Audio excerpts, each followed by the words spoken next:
বিমান বাংলাদেশে হচ্ছে আমাদের ফ্লাইট। তো বোর্ডিং পাস কালেক্ট করে তারপর হচ্ছে আপনাদেরকে বাকি ডিটেইলস গুলো দিব, ইনফরমেশন দিতে থাকবো, ভিডিও স্কিপ করবেন না। গাইস, রোহিঙ্গাদেরকে হচ্ছে নেপাল যাইতে দিচ্ছিল না, এই হচ্ছে একটা রোহিঙ্গা, ওকে আটকাইছে।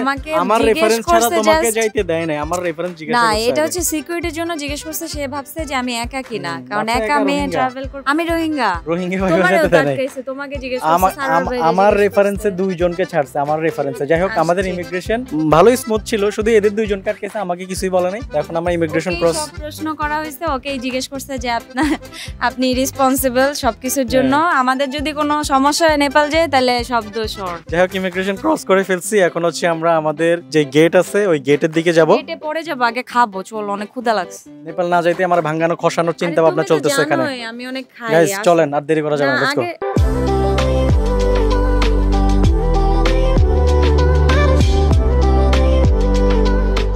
গাইস, আমাদের কিন্তু ফ্লাইটের টাইম হয়ে গেছে, 10:05 ছিল আমাদের ফ্লাইট মর্নিং এ। ওয়েদার কিন্তু এখনো পুরোপুরি অনেকটা খারাপ, বিকজ হচ্ছে এখনো কুয়াশায় মোটামুটি আপনার হাফ কিলোমিটারের পর আর কিছু দেখা যাচ্ছে না। তো এই জন্য হচ্ছে অ্যানাউন্সমেন্ট করছে যে ফ্লাইটটা ডিলে হবে। এই জন্য বসে আছি, কতক্ষণ যে ডিলে হবে এটাই বুঝতেছি না। বেশি ডিলে হলে তো অবস্থা খারাপ, কারণ নেপালে এয়ারপোর্টে অলরেডি আমাদের গাড়ি ওয়েট করতেছে। তো যাই হোক, ওয়েদার খারাপ, আসলে কিছুই করার নাই, সেফটি ফার্স্ট। আমাদের সেফটির কথা চিন্তা করেই হচ্ছে ফ্লাইটটা ডিলে করছে।